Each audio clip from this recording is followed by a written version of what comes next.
It's time for week 4 of the Elestriad with DistantCoder taking on PokeaimMD, where both casters are looking for their first win of the season. Check out Elestriad.com to see the latest standings and records for the season. With 12 packs to add to their arsenal, DistantCoder kicks off this opening with a big full art Frostics and a handful of other cards that may shape his decks for weeks to come. And the full art Frostics. That's pretty cool. Not gonna lie, that's a dope pull. Bomb. That's a foil Shiveroar. Okay, I full 2 of this thing. I can play this deck. This is a real deck that I can play. Can I get on a bomb for the fans? For the fans. My guy, this is the 4 Lavalith box. I can get a bomb and a Moralith. Honestly,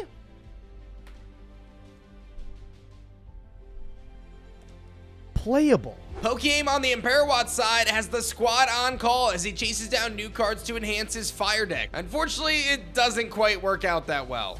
Oh. It's Hollow Nog, though. Hollow Nog. Sirikun. Another card that we already have. Yeah. At least we found the hollows. God, dude. At least we found the hollows. Both casters made some big trades this week. Coder picks up a Poison-Tipped Arrow, Earthquake, and Abominable Form Morphrost from Mario. His Morphrost deck is pretty much perfect now. Pokeaim lands some interesting wind tech options for some more variety. The potential of running a Flammoth deck is real. Let's find out what his strategy is going to be going into this week. So this week, I'm playing Coder. We're both 0-3, but he's a lot better than me, as I'm going to say every single week when I play an opponent. And I just moved. Figured we troll a little bit because we said we have a fun game. Our team already lost the week. So I'm playing Humbust. I'm trying to mill. I got this plus Jataya, and I'm basically trying to draw for them, get my Ambrosias in the graveyard, and keep going from there. We'll see how this works. I've only played 1.5 games with this deck, and it was open card, open hand. So we'll see. I'll see you guys in the game. I'm definitely a mill enjoyer, and if DistantCoder brings Morphrost this week, this could be insanely powerful. Let's find out what Coder's bringing. What's up, my Nimbugs? It's your boy Coder once again in the Elestriad. I'm doing great. I'm doing fantastic. I am 0-3. I need a win. I need a win real bad. So we're changing up the strategy. I have no idea what Pokeaim's going to play. He's either going to be on some like Trifernal stuff where he's trying to like turbo out a big Trifernal. He also has a lot of Flammoth in his card pool with the Tower of Winds, so I'm kind of scared that he might be on that, and that's another strategy where if the big guy hits the board, there's very few outs to it. So I'm going to be playing a deck that I think is able to compete with both of those decks and probably able to turbo out more damage than those decks can do a lot faster. So we are going to be playing a new strategy, and let me show you guys what I'm on. So I'm playing 3 copies of the Catarant, 3 copies of the Frigicub, and 2 copies of my main man, the Shiveroar. This is the pivotal point of my deck. These cards let me basically turbo out and heal a lot of spirits while getting to Shiveroar, like stalling out the game until I get to it. And then once I get to Shiveroar, if I have that out with the Mountains of Boreas, they just can't deal with it. So it's kind of like the same strategy that Wirtz had with the Bag of Winds, but in my own little way where I got my big Shiveroar that puts more spirits on the Catarant, heals me more, and lets me stall out the game. You know, it's like a cross between a Bag of Winds, big guy strat, and like the water heal stall stuff. It's like a mix of the two in a very, very unique package. I like it a lot. I'm also playing 2 copies of the Frostics because this lets me revive any of these. With Catarant, this is basically just free, puts a guy on board as a special cast, and then I can normal cast the Shiveroar on top of it. And then for consistency, I'm playing 3 copies of Narpoon and 3 copies of the Astrabbit to round out the Elestrals. I just want to be able to see all my guys as much as possible, see all my good cards, and dig for the Mountains of Boreas with the Astrabbit. Very, very important. I wish I had Jolton. I don't have it, unfortunately.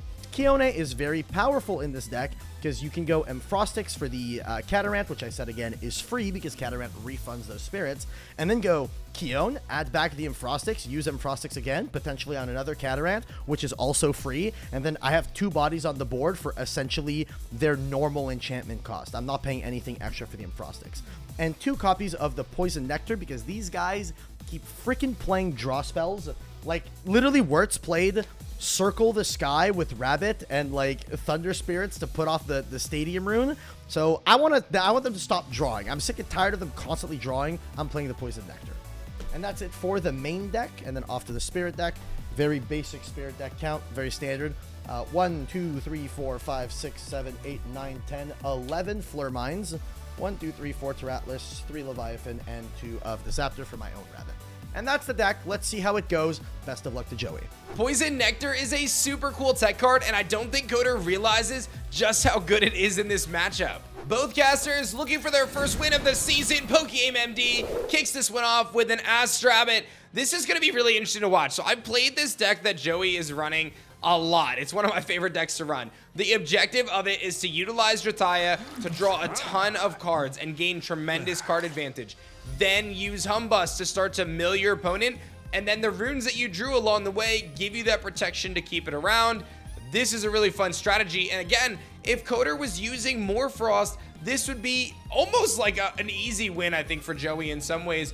But because DistantCoder is bringing this Regeneration Chivalry deck, it's going to be really interesting to watch. I can't wait to see what happens. Pokeaim sets 2 runes face down after playing Nectar of the Gods. And of course, Coder going to get this one kicked off. He's going to be looking to utilize Nexus in this, but he's got an Astrabbit of his own. Being able to get some of those cards off the top of their deck, looking to execute these various combo strategies. Both casters have big combos in this one. One's more offensive, one is alternative win con.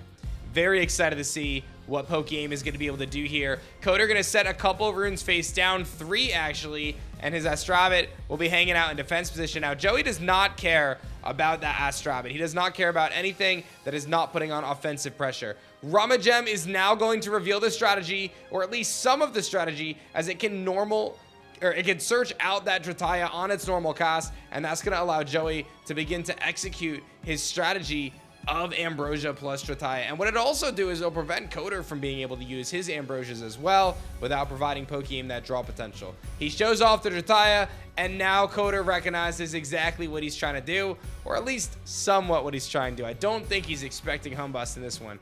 That is for sure. So, of course, Coder with that Poison Nectar, that could be a key card to watch in this one. If that Drataya tries to get the draw off the Ambrosia, then the Poison Nectar actually just takes it out. Here is a huge card for Coder. Narpoon hits the field. That is the search he's looking for. This can get him any one of the Frost Elestrals out of his deck he wants, and he grabs Infrostix, an incredible card that we saw him pull that full art earlier in this video. That card can regenerate Elestrals out of your underworld with just the cost of 2 spirits. It is very, very strong, especially as we head to the late part of this clash when, you know, Coder's obviously looking to execute this strategy with his Frigicub and ultimately Chivalry. Here is a Smoltuga from Joey's side. PokeaimMD with Smoltuga. That's going to give him exactly the search he's looking for to go out and grab his Humbust. Unfortunately, does get hit with a poison-tipped arrow, which means that Smoltuga is going to be gone at the end of this turn. But Pokeaim gets exactly what he wants with the Humbust and DistantCoder with the reaction. Play that clip back. Searching a fire. What are you doing? Are you playing Mill Dog? Are you just grabbing like a Humbust? Oh my god. This guy! Oh my god. And now he knows exactly what he is up against. Drataya and Humbust have both been searched out. Smoltuga goes down at the end of the clash, and Joey is looking to execute this insane draw engine and potentially get that powerful Humbust to start a millin. Coder's gonna re-enchant his Astrabbit. It's gonna allow him another search. If you're Coder, you're like, all right, listen, he hasn't shown me this mill engine yet. He hasn't got it moving. I'm gonna go for card advantage, and it proves to be incredibly worthwhile as he can grab that Earthquake from the Astrabbit's look effect, and now he can charge forward with 3 spirits of potential damage to PokeaimMD. Now, generally what happens with this Humbust deck is it runs out of steam. It simply just doesn't have enough turns in it because you run out of spirits before you can basically get the strategy to go on long enough. But with Joey running this kind of hybrid Drataya deck, it actually gives him a little bit more sustainability to heal off with those Ambrosias and those Cornucopia Ambrosias and draw at the same time to continue to find things like Tsunami, which is usually generally really good. Not so much against an Harpoon, but we're going to see that Astrabbit here. It's in defense position on Coder's side. Pokeaim, of course, with his own Astrabbit, and Coder's looking to make a play, and it's going to be the Frigicub. This is his opportunity to start healing up some of those Frost Spirits and Nexusing Spirits around. The question is, does Coder have a Kione? And we're also looking to see if he's going to be able to find that Mountains of Boreas, another key card in his strategy to be able to enable the full potential of Chivalry. But here comes Humbust, the perfect piece from Pokeaim Pokegame to try to disrupt the strategy of DistantCoder. Expect to see a lot of runes fire down on this turn. Every single time either caster casts a rune while Humbus is active on the field and enchanted, the opponent must mill 2 cards off the top of their deck. Avalanche comes crashing down. That means 5 cards are going from the top of DistantCoder's deck, and on Joey's side, he's going to be losing 3 of his own. 5 cards going to the underworld. We see a Drataya, we see a Kione, Poison Tipped Arrow, Tsunami, Infrostix, and another Kione. And now Coder has just lost 2 of his Divine Runes. Earthquake comes out. That's going to force another 2 mills from DistantCoder's side, as he now lost 2 more cards from his deck. And we're going to see also that Narpoon go down. That tells me that PokeAim has some water under his rune row. He's got that Tsunami most likely. And Frostix comes out, not surprising there. That is going to allow Coder to be able to grab one of those Frost Elestrals from his underworld, which could enable the strategy with Frigicup. And it's going to be Catarant.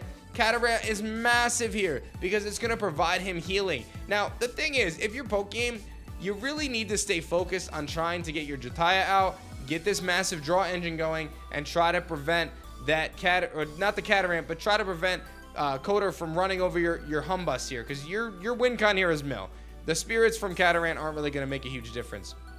The thing here is we're going to see that Nexus Frigicup going to get rid of the Catarant. A little surprised to see that. And now he's able to actually regenerate an additional spirit onto his Frigicup here from his underworld. Again, spirit's not the concern of PokeAim. What he really needs to do is get that draw engine and those Ambrosias going, because he's only got 7 spirits left, and he's going to need to be able to stop this incoming attack from Frigicup, now buffed up by Mountains of Boreas. The key here is, does Joey have a way to stop both Narpoon and Frigicup? Because if he doesn't, this is going to be over right here. I think he's going to need to get this Humbust off. Tsunami is the obvious play. There's a Shield of Achilles. That's actually massive. He's going to bounce the Narpoon back. That tells me that he might indeed have both Shield and the Tsunami. Let's see what's going to happen here. That is going to be a mill 2 as well. The Shield bounced it back. Here comes the Frigicup. Does he have the Tsunami too? Let's find out. He's thinking about his play. It's going to be the Gorgon's Gaze, a very interesting play. Gorgon's Gaze going to stop Frigicup in its tracks and prevent it from taking out Humbust. And that's going to be 2 more cards milled from the top of the deck. Shiverer goes down. DistantCoder is checking how many do I have left, because we are getting towards the later stages of this clash. Joey's got the perfect setup. He's been waiting for this entire time. Drataya hits the field. He has to misenchant it with fire. No shot. And then he uses Ambrosia Cornucopia to draw. I cannot believe what I am seeing right now. He ended up miscalculating his spirits at this point in the clash and is unable to get both. And the Poison Nectar comes off from DistantCoder, and it's all but over without the spirits to play Ambrosia and get the draw engine from the Drataya. Coder forced to mill from those Humbus, but now all he has to do is take out these Elestrals. Here comes a Frost Spirit. It's another Frigicup. He can start bouncing spirits around the field and healing up even further, and he can go and grab an Infrostix too right now and cast out another Elestral, get out a Catarant if he wants. He could do so many different plays right now. The possibilities are endless. He does indeed grab the Infrostix.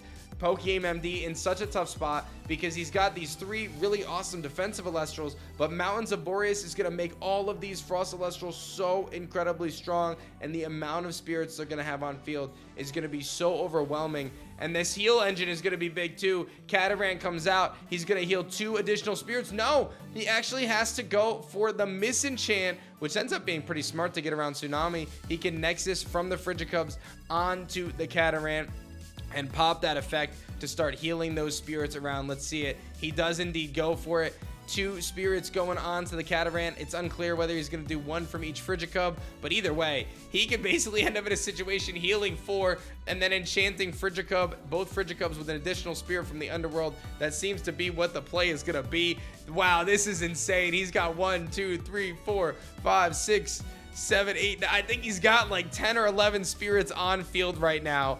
This is one of the most stacked Elestral rows I have ever seen in a clash.